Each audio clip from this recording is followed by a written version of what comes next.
I'm John DeSando.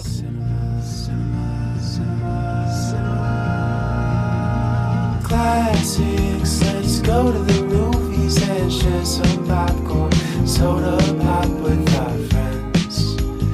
Turn off our cell phones and get away. Night or day, it's John DeSando on the radio. We'll watch the credits from up high and low. Cinema Classics on NPR. Cinema Classics is produced and hosted by John DeSando. Listen to shows Thursday at 8:01 p.m. on WCBE 90.5 FM. And listen to shows and read reviews online at WCBE.org. I'm John DeSando, And I'm Beth Miller. and this is Cinema Classics. And Beth, today we're looking at Primate. Now that sounds like pretty boilerplate horror film. What makes it horror? Actually, that's a good question, because a lot of times in horror people think of like monsters. So I think Yeah. even though this is an actual, primate, chimpanzee, that it does have an element of horror, you can put it in the horror classic just because of the intensity and the, let's say, the jump scares, kind of the overall fear factor involved. So there's all kinds of different levels of horror. And I think you explained that well. I was trying to think, maybe I could give a definition of horror. Right. And I found there was a whole lot going on with horror. And sometimes you like this Greenland 2 that we'll be doing this weekend as well. Is that a horror film? Well, I don't know. Yeah, I think they need different classifications of horror film, like horror drama, horror sci-fi, Right. horror found footage, Yes. Horror cryptic, Yeah. all type of horror creature. There's a whole horror zombie. There's horror exorcist. There's all kinds of different levels, and it's hard to compare them to each other, but I think they all fall under the main umbrella of horror. Yeah, which is really to scare the bejesus out of you. Right, exactly. So it does that. It's not a long way to horror. So set it up for us. Primate. Primate. Yeah. Basically a story about a research couple who has a chimpanzee, and the mother, the female, the wife, is a linguist, so she tries to teach sign language to the chimpanzee. And so the chimpanzee becomes a part of the family. And eventually the mother dies, and the chimpanzee is with the father and the two daughters. And the plot of the movie is the father and the chimpanzee Ben and the youngest daughter are living at home, and the older sister is at college. And she is returning after college with her friends, and they decide to stay the weekend at the house because the father is out of town. Right, and Beth, and one of the things the two of us didn't mention is one part, usually are stupid teenagers. Yeah, there's never, Don't right. You always have to have stupid teenagers or stupid kids in a movie to Right. actually have a plot. A little bit of cheesy, leggy business going on for the dads who have to put up with this kind of film. It's pretty consistent with that, and I love them. And with this horror film, you almost know from the beginning, don't you, who's going to last? Yes. Yeah, I think I had a feeling right from the beginning who was going to last and who was going to die. So I don't think it was a big surprise. And horror audiences, as in this one, accept the fact that somebody might have a pet chimp. Yeah, I think, and I think that actually this movie is a little bit more realistic, because there have been cases where they do have primates, they do teach sign language to them. And there was that famous case that were a few years ago, Yes. where the lady had the chimpanzee, and then a friend came over to visit, and the chimpanzee attacked her and ripped off her face and her hands. And I know. And so this was actually a little more realistic than probably most of the horror movies that I watched. Yeah, you're right. It was just a few years ago where we got this one. Right. And this film makes no bones about showing the chimp tearing a face off right at the beginning. Was that Right. the first few frames? It was very early on, and I was a little shocked. So I know. jump right into it, and then they go back in time and get back to that point again. So yeah, it was shocking. One of the things that I missed in this, and we're not revealing a whole lot to say that this chimp goes crazy because it's been bitten by a rabid mongoose. That's correct. And this is not unknown. 2,300 years ago. Right, and they talked about, it was like hydrophobia, what they used to call it. Yeah. And they changed the name of the common name to rabies. So. Pretty cute twist, I thought. Right. That in the Greenland, they had a water motif as well. So the director is putting, and this is Johann Roberts Okay. who did 47 meters down. I don't know if you ever got a chance to see that, but that's The shark movie? Yes, Yes, love that movie. I I know. love that movie. So he's good. So he likes water. Yes, clearly he does. He likes mad animals Right. and water. And this one, the water goes to a pool, Right, a home pool in Hawaii. right, and because a chimpanzee, the primates have such a high muscle component and low fat, they can't swim, they can't float. Yes, that's right. Yes, So yes. they all got to, save in the pool because the chimpanzee can't swim. Right, which is hardly safe. No. When you've got your buds and everybody else getting attacked Right, by this chimp.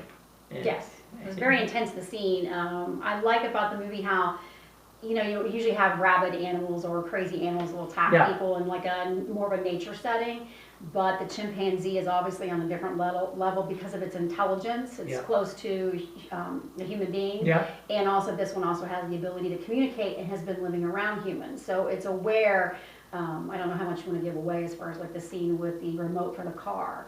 Like, Oh, yeah. the one individual's like jingling the keys, like making, oh, look at this, look at the and keys yes. go fetch. And then later on you see the Ben knows exactly what the keys are. I and know. holds it up and starts pressing the buttons, kind of like in your face. Like, No. look how smart I am. Kind of that's thing. fine. In this kind of where there are so many set pieces, we don't really have to worry. Okay. And because it's so formulaic, Right, you're not. Nobody is going to be surprised. Particularly anybody who has seen horror films will be surprised about anything that we say. Except I think you're right.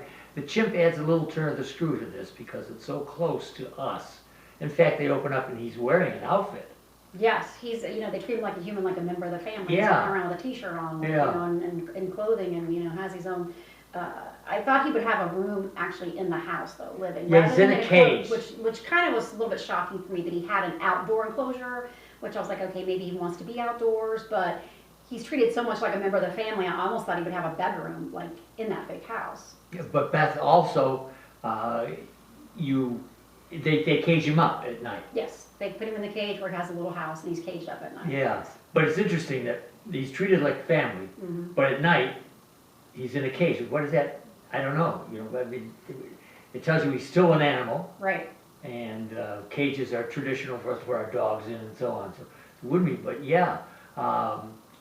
One of the things, Beth, that crossed my mind in talking to some people about this, is the question as to whether, how horrible, or how can we indict him, when in fact he's rabid, as opposed to just being mean as an animal.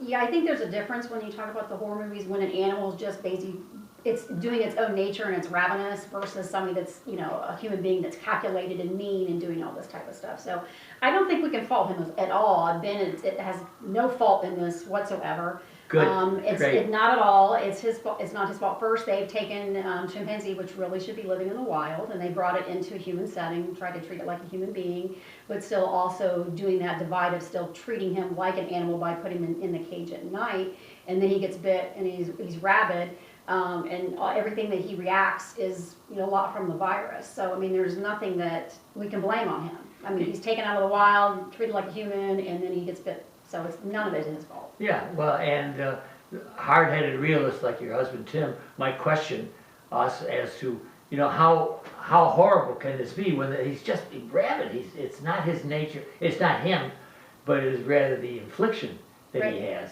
And I think that's a fine distinction. But the filmmakers, well, here's another problem. What do you know or feel about Ben? I mean, I like Ben. I mean, he had years with the family, was, communicating with them, almost treated like a sibling, like you see the younger Yeah. sister playing ball with him, and he's in the room and hanging out. I really liked him, but I almost feel sorry for him that he's kind of put in this situation away from other chimpanzee. He's not living his best life, per se, in the wild. I think the family has a lot of fault on them Mhm. for putting him in that situation, and then I feel bad that he gets bit, he turns rabid, and so this kind, gentle creature that's lived with these people forever is now seen as this horrific, terrible creature that's attacking them. So Yeah. I feel bad for him. I mean, Yeah, no, and I do, and you've expressed my concern is that I can't hate him that much because of what he's happened almost as uncontrollable. yeah, for him. none of it's his fault. Yeah, and because they dress him up like a human being, and because they treat him like a human being, I was expecting more in the film of him. I guess that's my point. Okay, yeah, like more of it would have been nice to see like almost like little videos of him when he was a baby, when they had him raised him, to kind of have more of an emotional connection with Ben before he became rabid. I think a lot of it happened, majority of it is with him after he's already rabid. So you don't really have that true connection with him as the kind, gentle soul that he's supposed to be. And the way they photograph this, frequently he's out of frame, or it's dark, or we don't get a close-up, clear view, too many of him. We do some of his face with his drooling. Right, I mean, honestly, when I first started watching the film, I'm a huge horror buff, and I have, I accept all type of horror films, and I have a low bar as far as like what I think is a good horror movie in general. When I first saw it, I was a little skeptical because I thought he looked kind of fake, or I was like, oh, this is going to be like a puppet type. It was kind of like, oh, I don't know what I'm going to think about this movie. But as he turned rabid and they got more of the faraway scenes or just the super up close of the drool, I think it was more impactful, and I thought they went along with the psychological effect of the fear, and then focusing on the individuals with the fear and what they were going through. Good, yeah. Not necessarily just focusing on him. Yeah, oh, and that's great. I think you're right. That's one of the things that interests me, as well as the dad, who is deaf. I thought that was great. Was it? When they would shoot to his viewpoint, they would cut out all sound. So you're seeing it as a deaf person, like when he's at the book signing or when he's at the house, and all this is going on around, and he has no clue, and he's just like, eating a piece of pizza and walking around and has no idea because he can't hear anything. Yeah, right. And you think about the I just thought that was a really good touch to draw you into it and get his point of view when he's deaf. And it adds that bit of terror when something is going on around you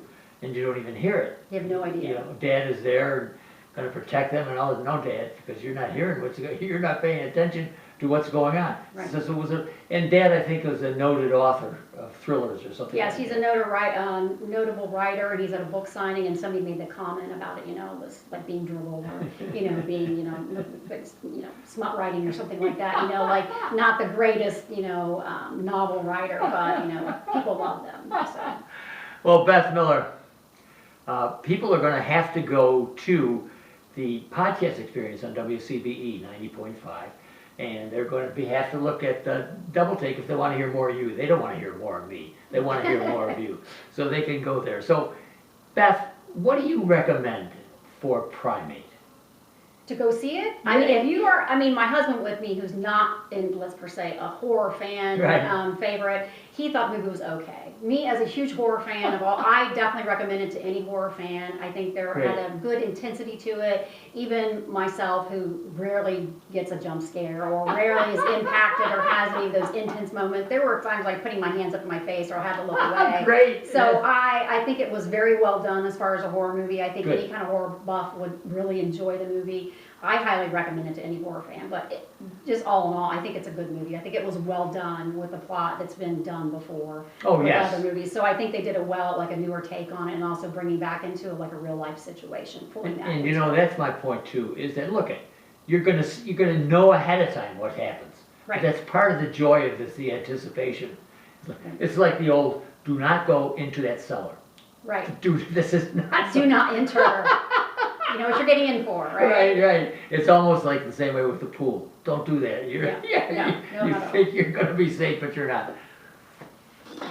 I'm John DeSando.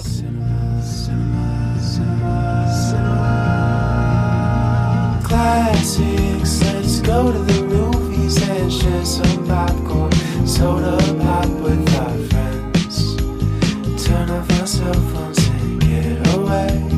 Night or day, John DeSando.